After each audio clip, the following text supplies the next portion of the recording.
Good afternoon. Thanks for joining us today. We have a fireside chat on the Mayo area, which is in the central Yukon. We have three company CEOs here today.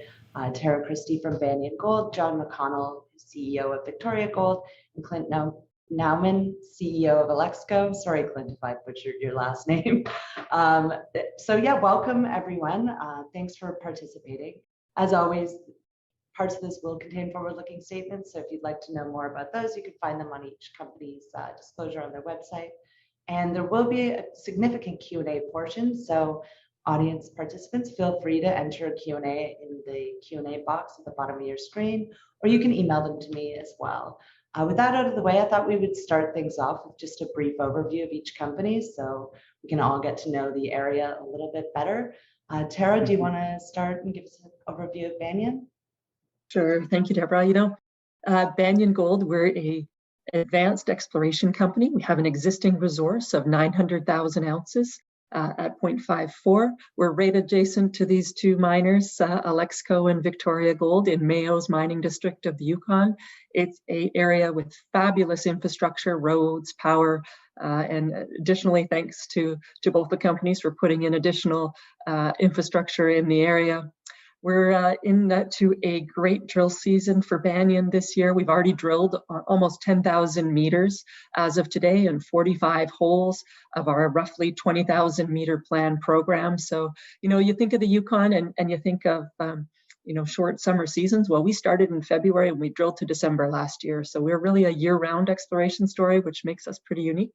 Our goal this year is to drill out and get towards 2 million ounces. We think our property has, the potential to host multi-million ounces in the 3 to 5 million ounce range. So it's going to be a really exciting year for Banyan Gold, and we're off to just a great start. So, and with the price of gold and what's happening in the world, I think people are going to start to look to gold companies. Great. Well, it sounds like a really exciting time. Thanks for the overview. Clint, do you want to talk to us a little bit about what's going on at Alexco? Sure. Well, we're Tara's and Banyan's next door neighbor. We're the fifth wheel, I guess. We are, we own or control the Keno Hill Silver District, which historically has been one of the highest grade silver producing districts in the world, and we're in the process of ramping up our production through a series of initiatives, underground initiatives, and a couple of new ore bodies that we've discovered in the last 5 or 6 years. Plus, we're currently mining from one of the older ore bodies in the district and shipping concentrate. So we decided late in 2020 to pull the trigger and put this district back into production. We did that at the beginning of the COVID pandemic restrictions. It's been an interesting experience. We have been relatively successful in pushing forward to putting these ore deposits in production. So our mine plan is currently about 1.4 million tons. It's recently expanded our reserves by about 20%, which is related directly to the more buoyant silver prices. So we have 1.4 million tons. We'll be processing 400 to 500 tons per day, producing 4 to 5 million ounces of silver per year. We're in the ramp-up process. We would expect to hit a run rate of 400 tons per day through the mill in the fourth quarter of this year. Meantime, we're processing in the 200 ton per day range. And we're doing lots of exploration in this district, which itself is quite a story. So that's what's going on at Alexco and Keno Hill. Well, thank you for that update, Clint. And John, do you want to give us a little overview of what's going on with Victoria Gold? Sure, happy to. But first, I thought I'd talk a little bit about the history of the Ormac property, which is Banyan's flagship property, because it's interesting, and that brings Alexco and Victoria together. Victoria had what was called the Orex property, and Alexco had what was the McQuestion property. And for both of us, it was low on our priority list, but we also knew that the very interesting geology was right on the border between the two. So I think it was roughly 4 years ago, Clint, we were at the Zurich Gold Forum, and in a schnitzel house, we penned the agreement on a napkin that we would put these two properties into Banyan, and it has quickly become Banyan's primary focus. So I think it's a good example of junior mining companies working together and creating some real value, both for Banyan shareholders, but ultimately for Alexco and Victoria shareholders as well. So in terms of Victoria, we're one of the newest producers in Canada, gold producers. We're quickly ramping up to over 200,000 ounces of gold per year. That's still our guidance for this year. But we have a plan in place now we call Project 250, which right after this meeting, I'm going into a technical session on that. But it's a plan to get to 250,000 ounces by 2023, and that's very doable. Like Clint, we're doing a lot of exploration. We've got a budget this year of over $12 million. We hope to drill 14,000 meters. And we're got, I think, 4 drill rigs turning right now, and we'll add a 5th in a couple of weeks.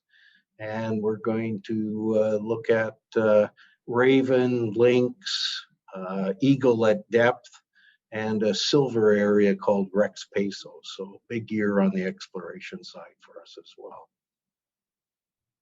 Seems like there's so much activity in the area right now.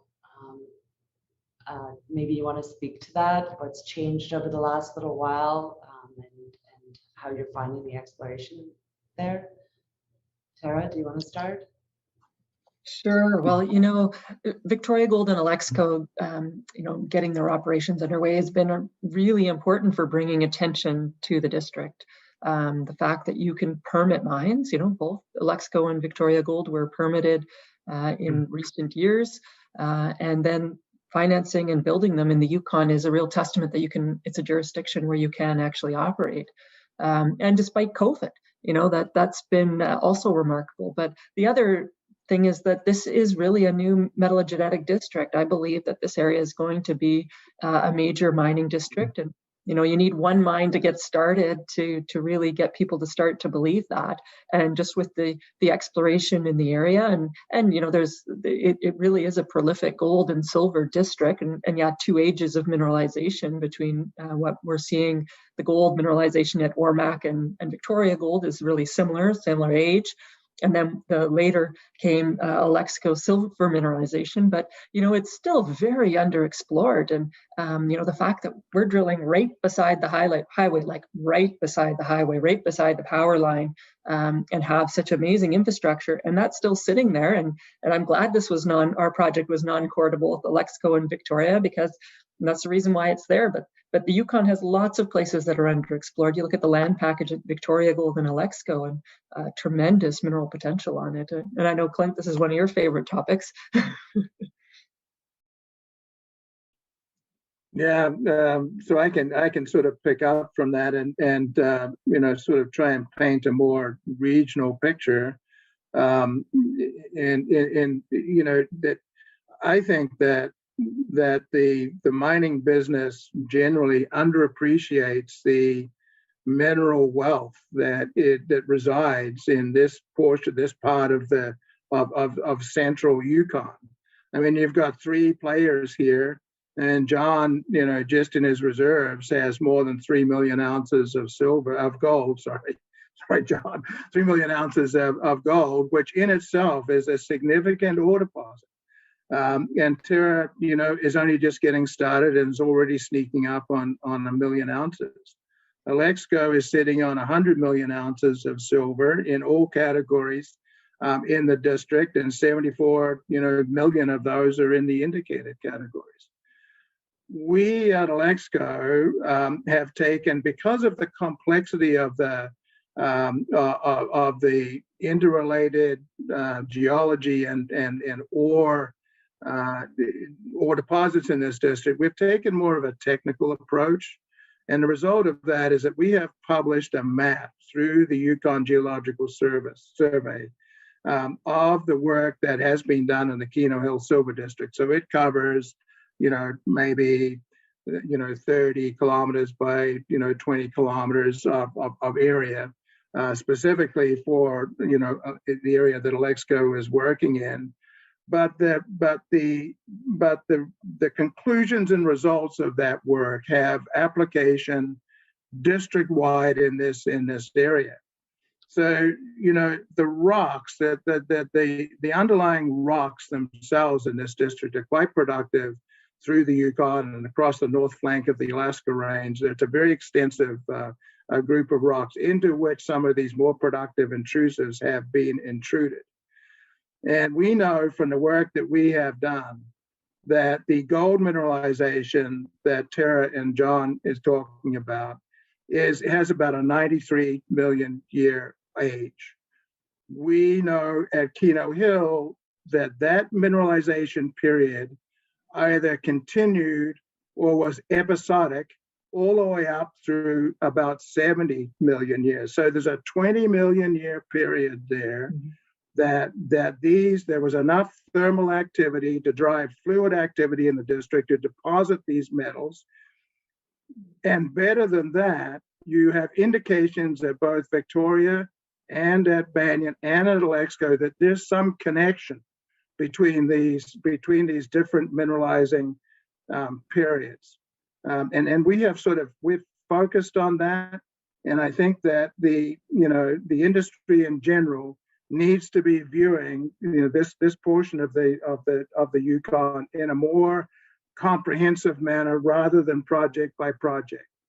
It's no surprise that we would assume that the earlier periods were the gold mineralizing periods, which gave rise to the Eagle deposit and the mineralization at Banyan, and probably later the base metal mineralization showed up at Keno Hill for a variety of complex structural geological reasons. But it's very important to understand that at Keno Hill, as we get deeper in these ore deposits, we run into the same gold, tin, tungsten, bismuth type suite of minerals that you see at both Victoria and at Banyan. So what that's telling you is that you have a very large area here, 4,000, maybe 5,000 square kilometers, that has been subject to episodic plutonism, intrusion of hot, acidic material, which has driven these systems. And the most important thing is that the outcrop in this area is very limited. So there's a huge area that's covered and unexplored, both aerially and also vertically. And so I am. If anything can come out of this, I would like to see the people's concepts sort of developing towards a metallogenic district, as Tara talked about, something on the order of sort of the golden triangle type of terminology that's used in BC. You have the same episodic, long-lived mineralizing systems, different ore deposits. And I just think this huge upside in this part of the district. And quite frankly, as far as I'm concerned, and I know John and Tara feel the same way, the more people that we have working in this district, the better off we'll all be in this larger region.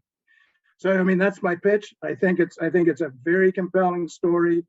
And I think that Alexco, talking my own book here, has done a lot of the technical work to support a lot more exploration in this part of the world. Why do you think it has been overlooked? There's a lot of different answers to that. I mean, the the exploration season traditionally in the Yukon has been relatively short. It has been undercapitalized for sure.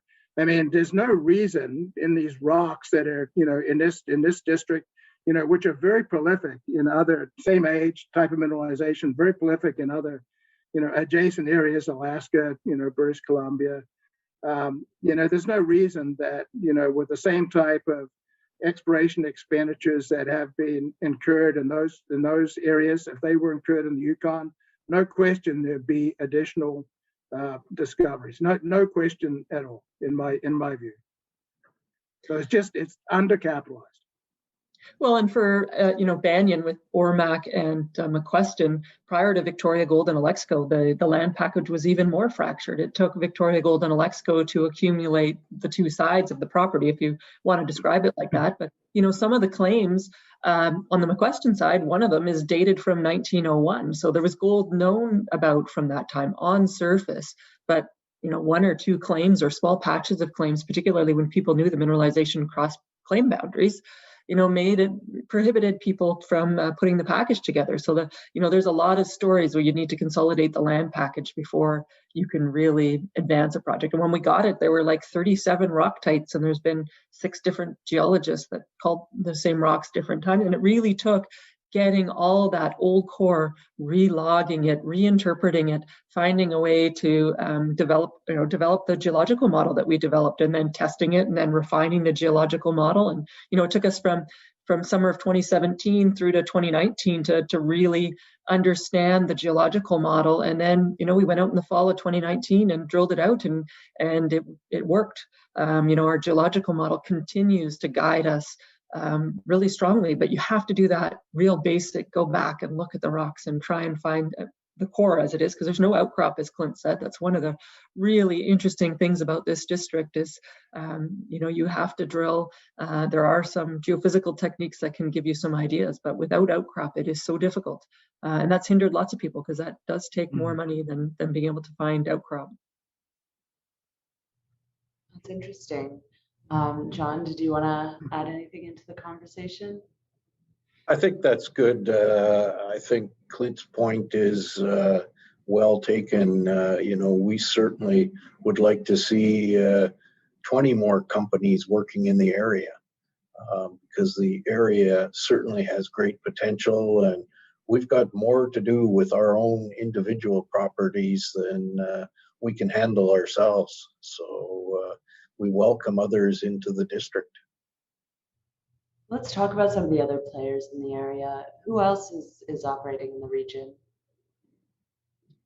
Tara and Clint probably know better. We have such a large land package. We don't focus too much on who else is in the area. Well, right adjacent to Alexco and Banyan are both metallic minerals, silver, looking for silver, and Alianza, which are both looking for silver. And I believe Alianza started their program. I don't know about metallic minerals. And I don't think any of the others that have claim packages are currently active. We're a bit unique with our infrastructure and roads, and the fact that we're set up to do a longer season that many other, we're going to be 10 or 12,000 meters in before somebody else starts drilling beside us, other than Alexco and Victoria, because they're also set up with the infrastructure. So I don't know, have you heard who else is busy out there, Clint? Well, I mean, there's placer operators, right? So, that's an important factor also in this broader, metallogenic district. So they're active, and the gold that is present in those placers is locally derived. It's just another indication of the wealth in the district. ATAC is not too far away from where we're at. We're not quite sure how that sort of fits into the broader picture, but it's certainly it's just a stone's throw away. So yeah, there's a fair amount of activity in the district. A lot of people, though, other than John and Tara and ourselves, are limiting their exploration seasons to the shorter summer period, which maybe is smarter than the rest of us. But anyway, there's increasing activity without doubt. Yeah, I'd like another point too, that some of the more obvious things are staring us in the face. I mean, John's ore deposit at Eagle, I mean, you've heard him talk numerous times about the fact that his strip ratio is relatively low for the type of ore deposit it is. So that's an indication that these ore deposits actually poke out on the surface. One of the few places in the world where they've been eroded off and they're sitting there on the surface. And we have not, no one in this district has really started looking at the vertical section yet, and the opportunities that are going to be, that are going to show up deeper and blind in this district. And I think that the Eagle deposit is a classic example of that. No question in my mind. John has all these other, these other satellitic areas, the same thing. That gold pokes out on the surface. I think it's only a matter of time before Victoria, like Alexco, is going to run into one of these ore deposits that does not crop out on the surface, and is going to add significantly to the package in the district. Well, you don't have to go too far to the west. You've got the Red Mountain deposit, which I think has a resource of 2 million ounces. A little further to the west, Stitka and Victoria are exploring in the Clear Creek Basin as well. There's brand new placer operations in that area. And then you go a little further to the west and you get to one of Clint's former operations at Golden Predator. So it's a real string of gold and silver prospects all along there. Well, it certainly seems like a region that's really well endowed. Clint, you mentioned a comparison to the Golden Triangle. Investors love analogs. Is there any other region that you would compare the Mayo district to? Well, I mean, I'd like to be able to throw out things like Mount Isa and Broken Hill and all that kind of stuff, but we're not there yet. But these are, it has all the earmarks of a long-lived, metallogenic district that's going to be a lot more productive than you see at the present time. So, and just trying to, it has not been, it's been fractured like Tara was mentioning, and I think that as far as the industry is concerned, and as far as the Yukon is concerned, this whole concept of this district being present but not recognized is important. And with additional work, no question there'll be new discoveries, and hopefully we can do a little bit to encourage that. Great. So going back to some of the other players in the region, recently we saw Core Mining come in and take a stake in Victoria Gold. What does this mean for the region? What other large players do you think are coming in? I know some of your shareholders, you have some strategic shareholders already. Maybe you could talk a little bit to the M&A theme in the area and how that may play out. I guess we'll start with John. Yeah, I think the majors have recognized the Yukon. Not only was there Coeur making an investment in Victoria, or not in Victoria, but buying Victoria shares from Orion over the last few weeks, but Rio made an investment in Western Copper. Some of the big boys have been here in the past, Barrick and Newmont is still poking away at the coffee property. So I think they're there because they recognize what Clint pointed out. The region all of the Yukon is very underexplored, and a lot of it is related to the short exploration season. What you can do in Nevada in a year takes you 3 years in the Yukon. That makes sense. It seems though, like Tara said, she's been able to extend her drilling season based on the infrastructure that's available. Has infrastructure played a big role in terms of the development of the region? I think I read that the government's committed 63 million in infrastructure over the next little while. How is this increase in infrastructure really played into the theme or the development in the region? Tara, do you want to take that one to start? Well, for us, it's been really important, and it will be for future projects that come on. And a lot of it, the infrastructure was originally there because of the work at Keno Hill. There's a lot of silver produced from Keno Hill even long before Alexco came into the district. But having those existing roads and the government commitment to maintain them, and now even this commitment, which will probably start next year, to improve that highway, is really important for all of our operating costs. And it keeps the wear and tear on your equipment down. It improves safety for everybody, and also reduces time to travel those roads, etc. So the road infrastructure has been great. The power line that they just put in this last year, they just completed upgrading the power line. So that should give increased reliability to the two projects that Victoria Gold and Alexco that already use that existing hydroelectric power, which is great. Green power, that's a wonderful thing for any of us to be able to say that, we have existing hydroelectric power right beside our projects. I'm really glad to have Victoria Gold substation right beside my two deposits. Great start to have that there. And even the cell phone service, I know I get great cell phone service, and Alexco's property, there's a good portion of it that has that. That's been an increase in technology, and we hear that fiber optic cable might be coming too. So, all of that infrastructure is long-term going to bring down the capital costs for any project. And it really does enable us. Having a highway means it's safe for us. And we're a short 30-minute drive from the community of Mayo.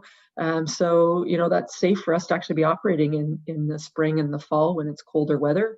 And we have that great infrastructure. And I know Clint's point about the longer season. I think it just gives you such an advantage to start early and go later, because you get time to get your results, interpret them, and then design your next drill plan around it without having to wait all the way to the next summer. So infrastructure is fabulous. Yeah, I think the same thing for Alexco. The all-weather roads, are a huge benefit. Our hat is off to the Yukon government, who has continued to support, infrastructure development in this area. John has gone, he's done the hard yards to make sure that the electrical infrastructure is upgraded, which has recently been. And don't forget that, this road network also connects to a deep water port, ultimately in Skagway in Alaska. So, we ship concentrate, by truck on the road to that deep water port.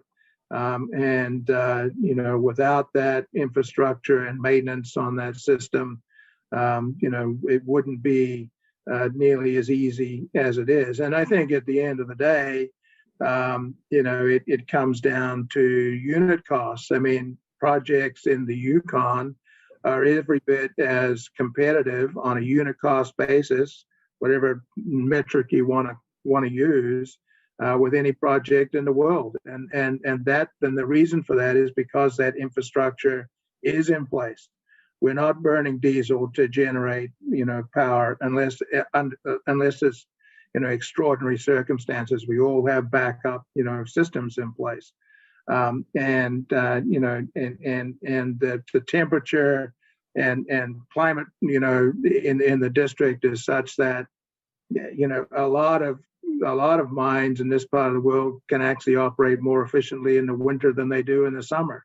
We're underground, our operations are underground, so the ambient temperature only changes at, 1 or 2%. And I know that our tire wear in the winter is a lot less than it is in the summer. So, we're happy to be operating in the colder temperatures.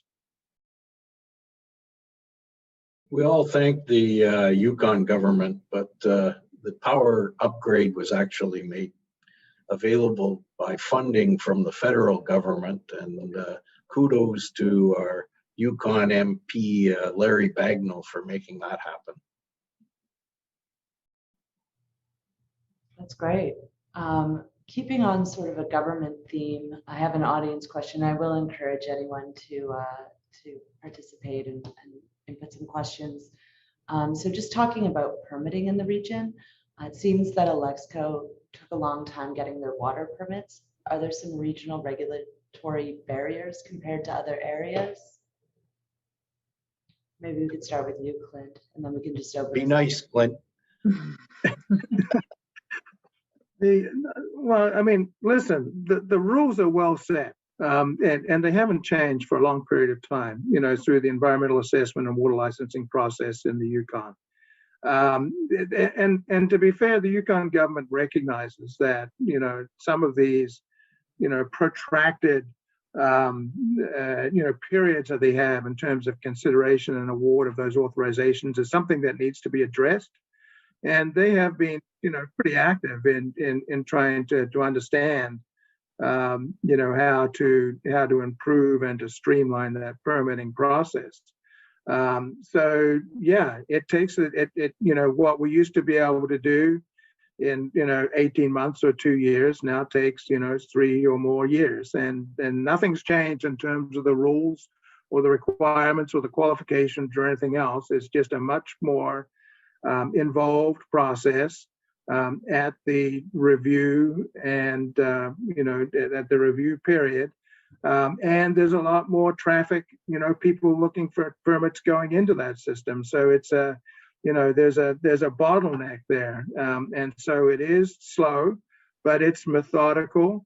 That the timeline, the you know, the requirements are well set out, and it's just a matter of working your way through it. Now, I'm interested that John, I know, and Alexco ourselves, I mean, we both have, you know, modification, variances, and other requirements that we're going to have to grow our operations. And we're starting those processes early on. I know John is, because he's talked about it, as are we. I mean, we will, you know, by the time we get done, you know, with our expiration this year, I think we'll be looking at something, you know, at growth opportunities at Keno Hill that are going to require that we need more processing capacity than we currently have. So it's a forward-looking thing, understanding the rules, knowing how to submit and to you know, shepherd the application through the process, but understanding it takes a while, and the government knows that it needs to be streamlined. And I think, you know, for me, I've got the great template from both Victoria Gold and Alexco, but, you know, Victoria Gold is the closer lookalike to ours open pit heap leach mining project. And, you know, that forward looking vision, you know, that Clint was talking about, I think that's really important. Companies in this modern day need to expect that you know, if you're going to go into permitting a mining project, you have to have done adequate baseline work. And now there are some guidelines on what that is. And, you know, we've started our baseline environmental work this year, and we're thankful to have both Alexco and Victoria Gold beside us, because we don't have to do our own standalone. We can work pretty closely with them to really minimize our cost to do that. But it's really important that people understand the permitting process in the Yukon and come into it understanding how far in advance they need to start thinking about that and get it in place. I'm already thinking about the permits that I need 3 years from now and have that in process. And because that's, you know, good management of a company to have yourself organized. And it was a new process. You know, I was one of the first board members of the ESSA board, which is the environmental assessment process in the Yukon. And at that time, we got tasked with having to write the rules of process. And, you know, and it's been a few years, and there's been a few changes, and there'll probably be a few more changes and adaptations to the Yukon process to make it work better. But it has made progress. And for me, you know, I can use their example and their experiences to really position Banyan for what we need for future permitting. Sorry to interrupt you, John. Oh, that's great. I mean, you know, as Clint said, you know, there are some problems in the Yukon, no doubt. You know, the Mining Act and I think the Waters Act are 100 years old. And, you know, on top of that, you've layered, you know, First Nations self-government agreements. And but I think Victoria Gold's a very good example that you can get through it. I mean, the permitting took us about 7 years to build what is the largest mine there's ever been in the Yukon. So you can do it. And as Clint said, we're just finalizing community consultation to put, in an application that would take us from, a mine that lasts for 11 years to a mine that lasts for over 20 years. So we're starting that work now. We need a second heap leach pad, but we don't need it for 7 years. But we're starting that process well ahead of time. How important is it to engage with the community early on, and what sort of strategies do you have for generating support for the projects? Maybe start with Tara. I know she's big on community relations. I think you all are, so. Yeah, well, I'm thankful. I had the examples of what Victoria Gold and Alexco had been doing for years in the district, and the connections, and being present, and COVID really highlighted how important it was to have those existing relationships in the community and to spend the time to listen to community members and to be engaged throughout the process. Because when COVID came along, all of a sudden it was remote, and it's way more difficult to have a conversation with somebody who you've never met before on issues or concerns if you're doing that over Zoom. At least if you've met them before and you've developed a relationship, it's way easier to have some of those conversations about valued ecosystem components, what their concerns are, what you can do for mitigations, and understand that. And people are way more open if you develop those relationships early. And that's something that I think all three of these companies has done, and something that I'm really committed to. And that community relation is just something that's part of everything that we think about is important to do in the community, and it also expands to what you do to give back. And one of the things that I've done for almost 10 years now is our Every Student Every Day charity, and which works all across the Yukon, not just the jurisdictions which we work on indirectly, and works with First Nations and schools all across to increase attendance and barriers to attendance, which we all know are big and topical issues these days. So that's our approach to community relations, and it's about people, and sometimes it's one or two people at a time. But that's the approach that you have to take in a small jurisdiction. I know, John, do you want to add to that? It's never too early to start community consultation. When we first acquired Eagle back in 2009, I called up the chief, who is actually the current chief again, and said, "Can I buy you lunch?" And he said, "Sure." And we met and sat down, ordered our hamburgers, and he said, "So what do you want?" I said, "I don't want anything. I just want to get to know you and start to learn what's important to you of any mining development." And he said, "Well, that's refreshing." He said, "You mining guys, you usually only call me when you want something." So, we've developed a great relationship, and I can honestly say he's a good friend now. Yeah, and I think that, from Alexco's perspective, I mean, I would echo, everything that John and Tara have said. I mean, we all work in the traditional territory of Nacho Dun. And the chief that John is referring to, has been, he's been in office, in and out, I guess, over a long period of time, is very knowledgeable, is very supportive. We all have, as I mentioned, agreements that are mutually beneficial. And talking Alexco's book, don't forget that we are charged with the responsibility of cleaning up the legacy liabilities in the Keno Hill district that were incurred, up to 100 years ago. We've put $20 million into that work. We work hand in hand with the government of Canada to do this work.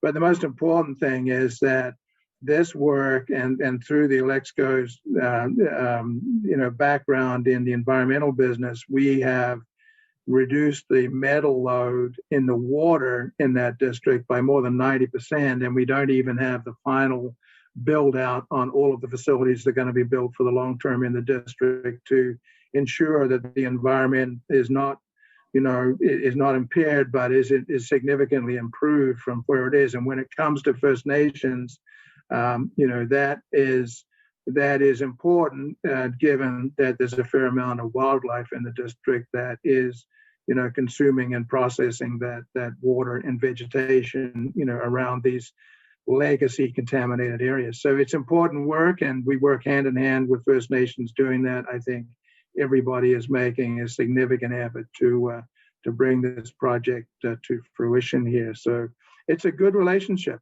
and it's mutually beneficial. And like I say, we hope it continues for a long time into the future. It's great. Well, it's good to see so many companies really engaging with the First Nations and in the communities in which they operate. I think with COVID, obviously we saw a lot of challenges, but there is also a big opportunity for mining companies to step up and help the communities that they operate in. So I think it's been a somewhat of a silver lining, I guess, of a terrible situation. But I've seen a lot of companies really become more ingrained in the community and offering support and help. So I think that's great. And just talking about COVID a little bit in the area, I mean, you both were building, well, Clint and John, you were building and ramping up mines during a pandemic. That must have represented quite a challenge. Maybe you can talk a little bit about that, and Terry, you could add on how it was exploring during the pandemic. John, why don't you begin as you're most advanced? Well, I think it's caused Clint more problems than me, but certainly, building and putting mines in production is not for the faint of heart. And adding on to that, a pandemic, and I had no trouble sleeping all through the construction and into the start of operations. But, a year ago, I was having trouble sleeping. And when you think about it, our debt was at absolute maximum, and we were faced with shutting down the mine. And, we could very well have been forced into bankruptcy and lost the operation. I don't think that would have happened, because I think the banks would have worked with us. But it was very trying times. We worked closely with the Yukon Government and put protocols in place that allowed us to continue to operate. And I take my hat off to Premier Silver, because he was just as determined as I was that the mine was going to keep operating. And, it caused us some problems, but by and large, we got through it. And, a couple months ago, they started providing us with the vaccine, and we've administered, I think, close to 700 vaccines on site now. I think 80% of our workforce has had their first shot, and probably about 70% have had their second shot. So, fingers crossed, these variants don't cause us problems in the future, and COVID is largely behind us. Yeah, I would, looking at the more recent events in terms of vaccination, Alexco is in exactly the same position as Victoria. I mean, we've had vaccination, facilities on site supported by the Yukon Government. And similar to John, I mean, our hat is off to the, to the government and their support through this very, trying period. There's a slight difference between where John found himself at the beginning of the pandemic and where Alexco found themselves. So John had already invested a significant amount of money. He had an operation that was sitting on the cusp of commercial production. Alexco, we made the decision immediately after the first wave, when the borders actually opened up and there was unrestricted travel, to put the district in production, only to be faced shortly afterward with the second wave and the restrictions at the border.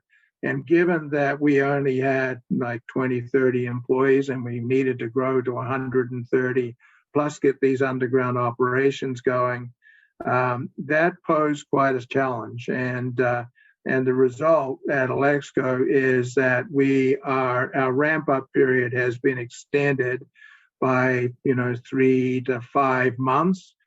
So we anticipate hitting, design throughput, design capacity later in this year rather than earlier in this year. So it has had an effect on us. Progress is slower, but we are making progress, and we will get there. And it's the restrictions in terms of recruiting and retention of employees under these very trying circumstances where people have to be isolated jurisdictionally in camps, that has made this more of a challenge in the short term. But once again, hats off to the Yukon government for being supportive through this entire period, which did enable us to continue. It didn't have to be that way. They made it that way. So, kudos to them.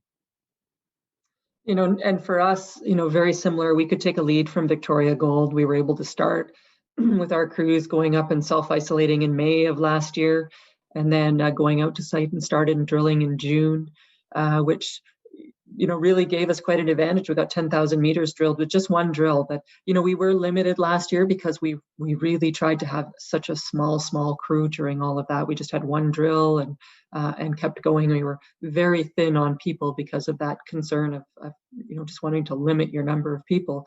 And even this year, starting in February, we applied for our own alternative self-isolation plan. So people coming in from outside the Yukon had to be separate from people who came from the Yukon, and of course very stringent protocols and watching out for any signs of COVID potentially coming to our site. And thankfully we haven't had any instances. And now we have about 90% of our on-site crew that has two shots actually. But the key difference is we have such a small crew and the same crew. So we were able to achieve that fairly early, and because our crews were operating in the Yukon where they were able to get their vaccines. So it's been a really interesting period, and now I see the differences in having a few extra people on site. We're able to improve our camp. We're doing more detailed geology, and we're using Orient Core this year to really understand the structure and the geology more. And we wouldn't have been able to do that last year because we were so thin on people. And that's the other advantage of long-term operations and operations like ours that go season round, is that we've been able to attract Yukoners that want long-term jobs, and we're well positioned. And I think it's going to be a really busy summer in the Yukon this year. And it's the key challenge for companies coming in later will be finding people and finding drills, because I know Victoria Gold is going to take any drills they can get, and we've got ours busy, and I don't think there's a whole lot of spare drills out there. I think that's been an issue in a lot of different regions, just rig availability, and then of course lab turnaround times on assays. How have you found the turnaround times? We're getting about 20 days, which isn't bad, which is way better than last year on average. Yeah, that's really good. I know that some labs are charging a premium for fast turnaround. Is this something that you're seeing in the area, experiencing? Yeah, I mean, that's not an unusual practice. I mean, if you want those assays rushed, it's always been that way. You can pay a premium and have those assays rushed. I mean, we're operating 4 drills at the present time. We're anticipating drilling 25,000 meters, before the end of August. We're about 5,000 meters into that program at the present time. But I am kind of conservative on my expectations in terms of the turnaround on those results. So we're trying to finish up this particular drill program by the end of August so that we can restate our resource, say, in the fourth quarter. So we're being, we're trying to not raise expectations, too high. The drill program that we're carrying out is relatively deep for this part of the world. It's directional drilling, which is not a common method that's been used in this part of the world. So it's a little more technically complex, but hopefully the results will be successful and can sort of repaint this bigger mineralization picture in the district and in Keno Hill, in specific. Great. John, do you have anything to add on rigs or assays? Well, one of the nice things about being an operating mine is we have an assay lab. Now, we don't have the capacity to do all of our exploration samples, but if we need something rushed because it looks great, we can handle it in our own assay lab. Yeah, same. I should clarify that. I mean, we have an assay lab also for production purposes, as John does. We tend to send our exploration, because we have a third party, peer review process for exploration results and resource and reserves. We send those results out to a third party lab for sure. But for short-term guidance, having a lab on site is quite a benefit. I can imagine. Okay, I have a couple of audience questions. So somebody was curious about wildfires. Are they an issue regarding production interruption in the region? I can answer that one, and then maybe Clint, because 2 years ago we had a fire that went right under our power line, and well, it didn't affect production at all. It certainly scared the shit out of me. Yeah, no, I mean that fires are a fact of life in this part of the world, and we in Alexco have numerous conversations, especially annually when we're looking at re-upping our insurance, because the exposure that fire that John is talking about came within a few hundred meters of our camp, and we actually had to abandon temporarily the camp. And also, help out with resources at Keno City, a small community there, which was threatened. Yeah, they're a fact of life, and you just need to be able to manage and mitigate that risk as best you can. The thing that's exposed is the power line, as John says. I mean, that power line could be, is exposed to wildfires. They only happen, hopefully. At infrequent intervals. I mean, since we've been, John, in this part of the Yukon, there's really only been a couple of 3 years, and say the last 15, where there's been fires of threatening, size and ferocity. I mean, I don't, maybe you guys remember better than I do, but it's infrequent, but when it happens, yeah, John's right. It gets your attention. Well, one of the real benefits, though, is that we have all those existing roads, which provide a little bit of a fire break, and also something which you can go and get equipment and water and actually fight the fire. It gives you a little bit of a break. And, that was probably one of the benefits at Clint's camp, is there was a road, a highway, which provided that, and also the access for the Yukon fire crews. And now, I can look at it, and we've put our camp in, and we've got this whole area just to the north of us where there's already been a fire. So there's not a whole lot of fuel for quite a ways around on at least those sides of all three of our operations, because the fire came close to all of us. So it's of course something you always have to pay attention to, and fire smart your camps as much as you can, and then make sure you're paying attention. And as soon as you see smoke, make sure you call and get somebody on those fires. But the roads will be a big benefit to being fire breaks. Is it a seasonal thing, like end of summer type situation? Like when do you expect it, or when do fires typically happen in the area? Typically It's July. summer. Yeah. Yeah, they're lightning, they're lightning ignited for the most part. Yeah, so it's important, for people that are moving around in the bush, not to leave litter and glass and stuff like that around. Any of that kind of stuff can start a fire unintentionally. Interesting. I have one audience question. With respect to the district concept, how much land does each of your companies presently control? Well, for Victoria, it's about 550 square kilometers. And we have about half that split between our two properties, 173 square kilometers at our Ormac. And then we have our Nitra prospect over to the west, which we own 100% of. which comprises the rest of that. And, I think it's not just the area, it's the prospective area. I think that we have a good portion of the highly prospective area, and for gold anyway, and Victoria Gold certainly has a big chunk of it. Yeah, I think we're around 250 square kilometers, something in that in that order. Yeah, so they're big land positions, as they need to be in this environment. Yeah, it seems quite sizable.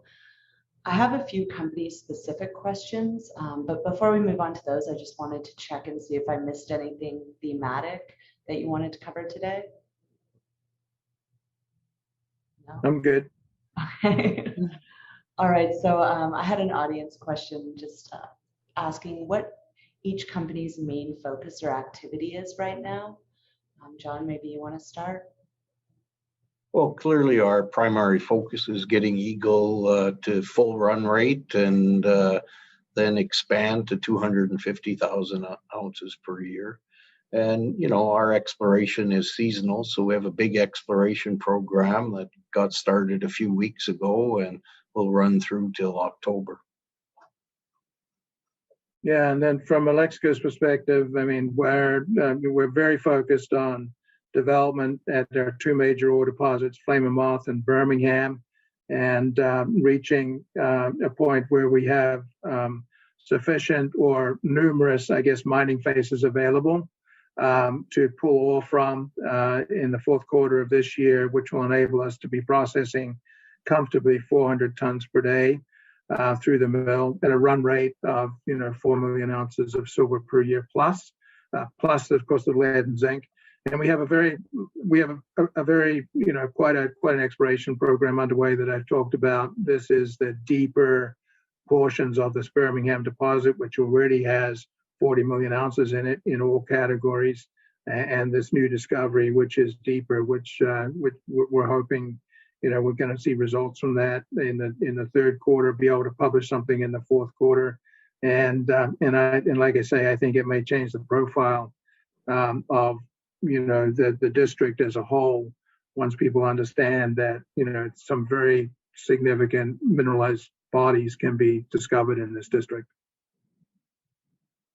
Well, we plan for one of our mineralized bodies to be significant. We're adding ounces with the drill bit, planning to do that efficiently and quickly to get our inferred resource up to really show the multi-million ounce potential on our property. Plan for a new resource update in Q1 of 2022 at this point, but expect that we're adding ounces with every drill hole, and very singularly focused on that right now. Right, well, it seems like there's so much activity just from the three companies. So I do have some targeted sort of company-specific questions, and for anyone in the audience, please feel free to input some questions. I think we're going to try and wrap in the next little while, but happy to take a few more. So Tara, this is a question for you. So you mentioned increasing your resource. Are you looking to do a feasibility report towards the end of your drilling program? Maybe you can give us a little bit of an update there. Sure, that would be a logical next phase after putting out a resource. I think in the Yukon, you need a critical number of ounces before you do that. And remember, Victoria Gold had 2 million ounces in reserves when they did their final feasibility study and then went into permitting.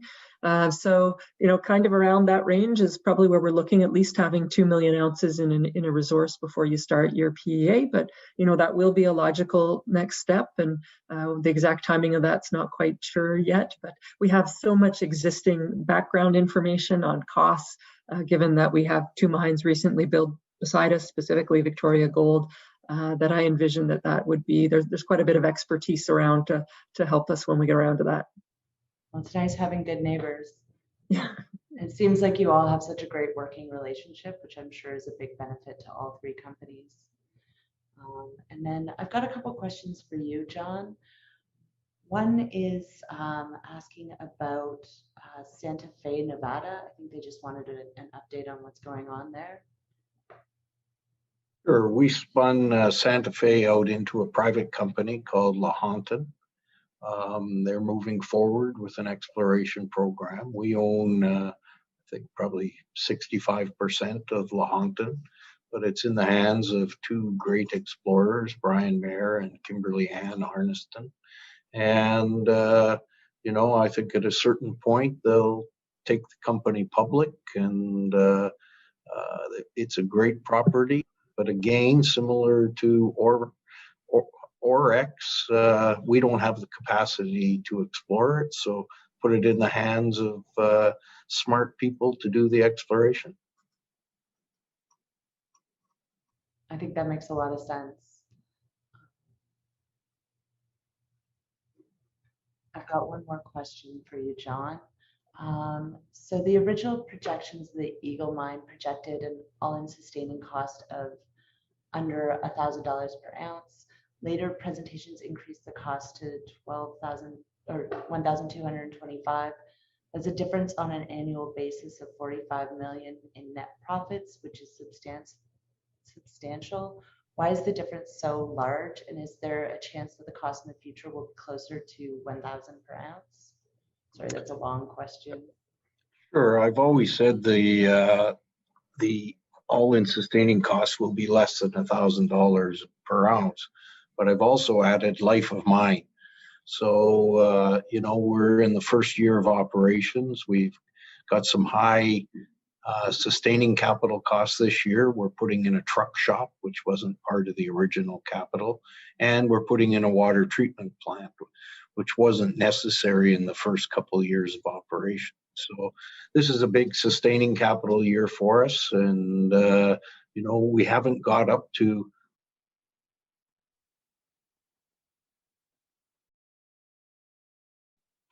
Kind of looks 80, like 100,000 ounces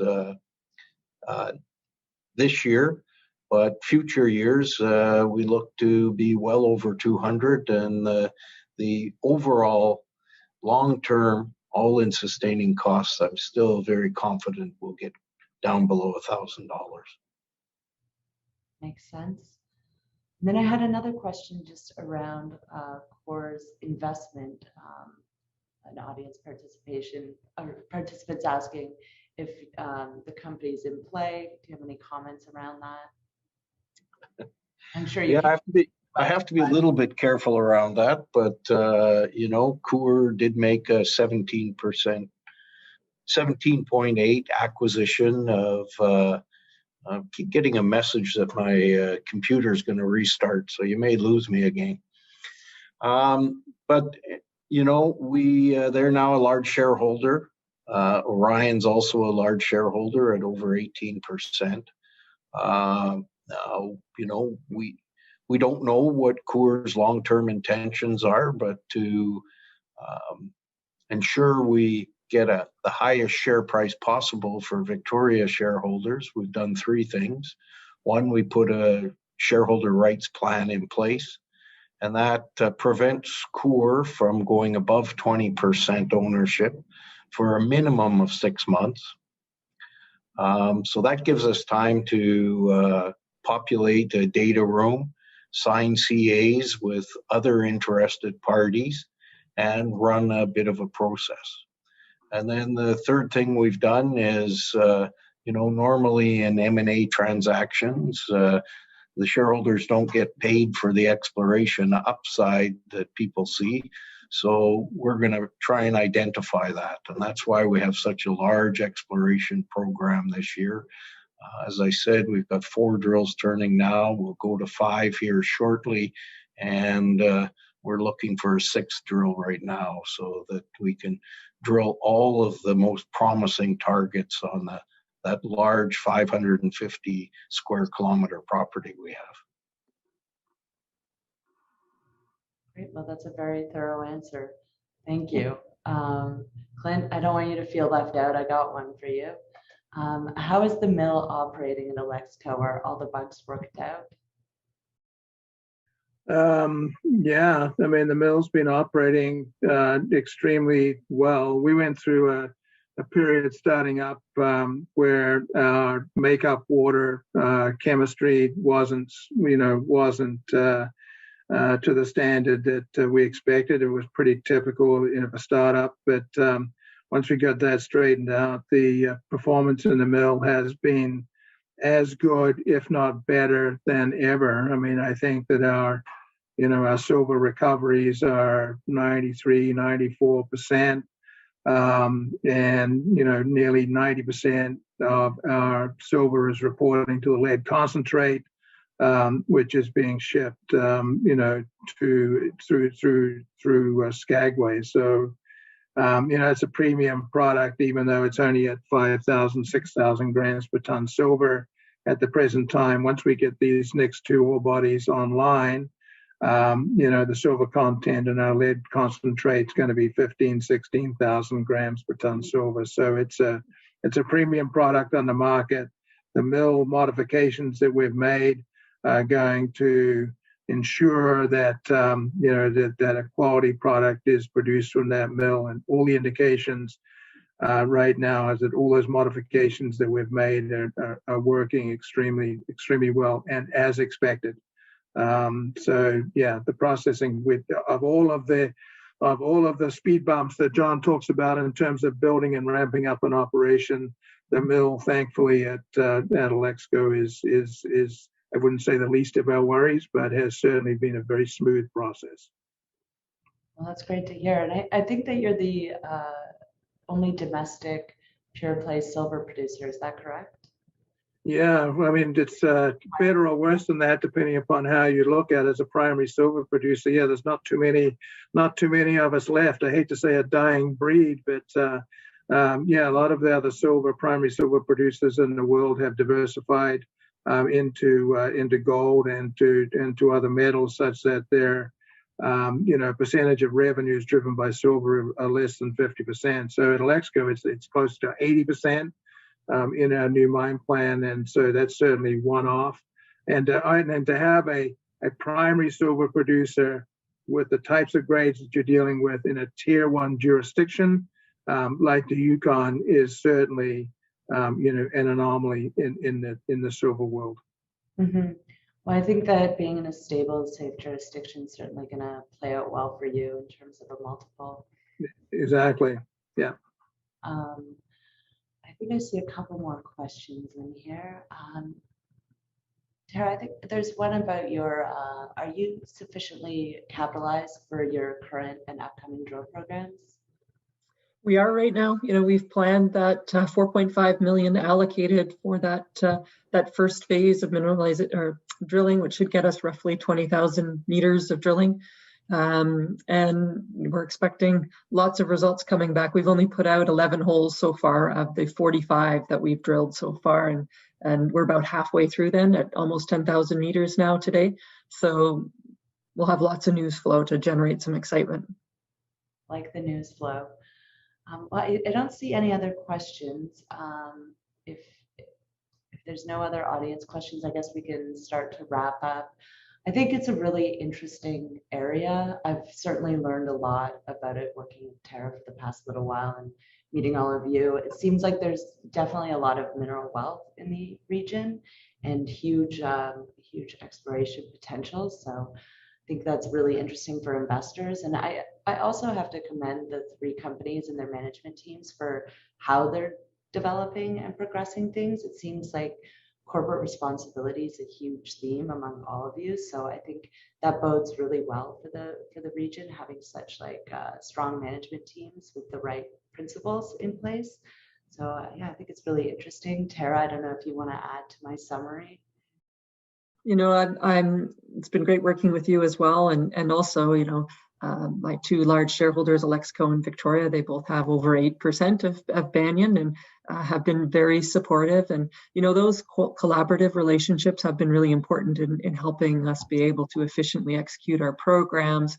There's no 2 teams that know the geology better in the Yukon in this area than VictoriaGold and Alexco. So that's given us a huge advantage. And I really think this district, we're only starting to hear and get the attention that I think this district's going to start to really entertain, seeing Core's interest, seeing Agnico and all the others start to take Yukon seriously. and understand just how large the mineral endowment is. I think really will start to bring attention, and it's very early days still for all three of us actually. Great. John, Clint, anything to add? I think John.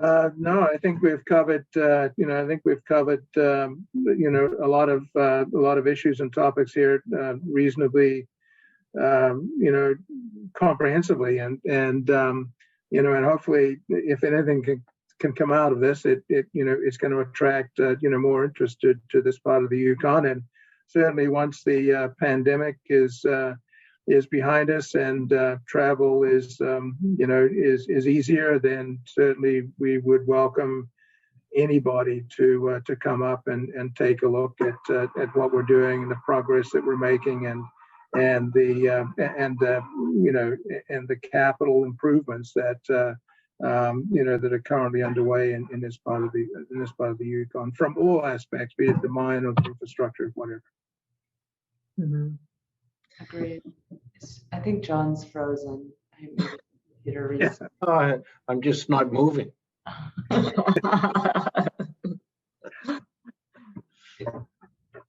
you have anything that you want to add in, John? I would apologize for my technical problems. It's kind of funny because just before this, my IT manager called me and he was trying to talk me into getting a new computer. And I said, no, I like the current computer. So I actually think he remotely shut me down just to try and show me I needed a new computer.